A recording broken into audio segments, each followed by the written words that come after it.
Terlebih dahulu, saya ingin mengucapkan ribuan terima kasih kerana sudi menerima kunjungan dan bersetuju untuk ditemu bual.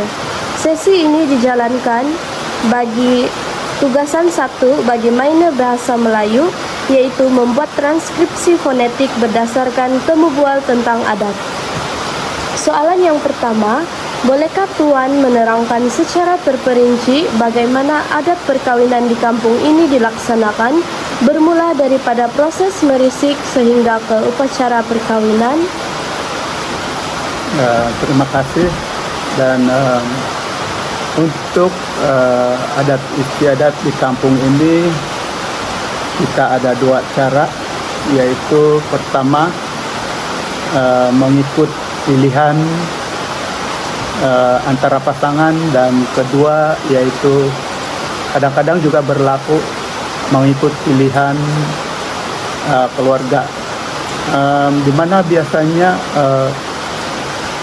kalau mengikut pilihan pasangan, biasanya pasangan tersebut akan memaklumkan kepada keluarga, dan seterusnya apabila sudah semua bersetuju, kemudian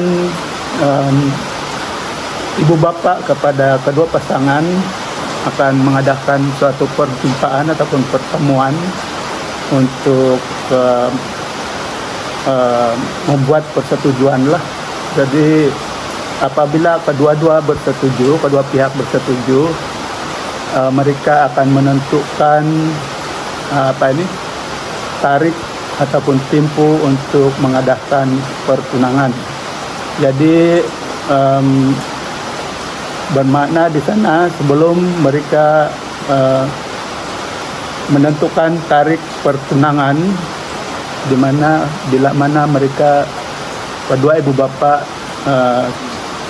mengadakan perjumpaan tadi, di sanalah mereka akan melakukan perisikan sama ada kedua pihak bersetuju dengan kehendak anak-anak mereka yang hendak bertunang itu. Dan seterusnya selepas mereka bersetuju dengan tarikh pertunangan, maka dilaksanakanlah pertunangan tersebut. Dan di dalam pertunangan itu mereka akan memanggil ketua kampung ataupun pemegang adat di kampung tersebutlah. Jadi dalam pertunangan tersebut upacara akan dijalankan, yaitu pertama mereka mengatur ataupun melihat sama ada kaitan saudara ataupun macam mana. Jadi bila ada kaitan saudara kedua pasangan, maka adat-adat akan diaturlah mengikut jarak bagaimana persaudaraan itu. Jadi adalah beberapa adat, ya, jika ataupun ada kaitan saudara, adalah adat akan diaturlah mengikut jarak persaudaraan tersebut. Dan selepas adat persaudaraan jika ada dilakukan, kemudian mereka akan ataupun pihak keluarga perempuan akan membuat syarat ataupun semua adat yang diminta oleh pihak perempuan, di mana pertama berian, kedua barang-barang tunang, dan setelah semua berian tersebut dan alat ataupun hantaran pertunangan tersebut dipersetujui kedua pihak, maka barulah ketua kampung akan mengesahkan pertunangan tersebut dan akan melakukan upacara pertunangan tersebut. Jadi setelah pertunangan dipersetujui ataupun dilaksanakan, maka kedua pihak akan membuat janji ataupun tempo perkawinan lah. Jadi kebiasaannya tempo perkawinan kebiasaannya dilakukan ataupun diambil masa dalam tempo 1 tahun. Ataupun kalau mereka mau berkawin dengan cepat, ianya boleh dilakukan selepas 6 bulan selepas pertunangan.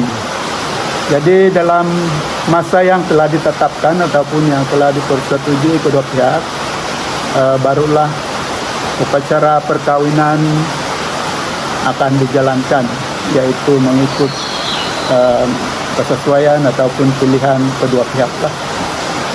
Baiklah, soalan yang kedua, dalam situasi apakah adat sogit dikenakan dan bagaimana pelaksanaannya dilaksanakan mengikut adat setempat?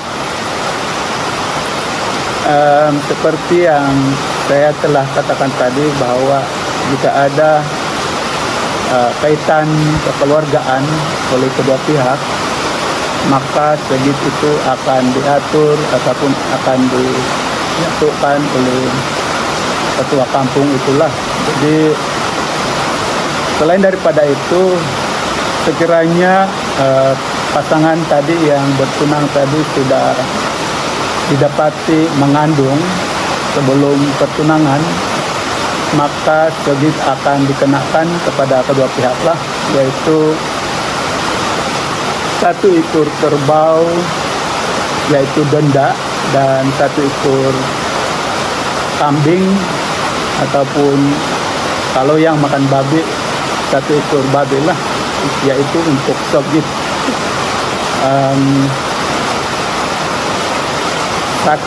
Sogit berkenaan hendaklah dijalankan sebelum upacara perkawinan dijalankan. Jadi sogit tersebut akan dibagi kepada orang kampung untuk maksud dia untuk terutamanya perdamaian, dan keduanya ialah untuk menghilangkan sebarang musibah yang menimpa di kalangan orang kampung maupun pasangan ataupun keluarga pasangan yang telah melakukan suatu yang dikatakan sumbang kampung lah. Jadi begitulah serba ringkasnya pelaksanaan tersebut lah.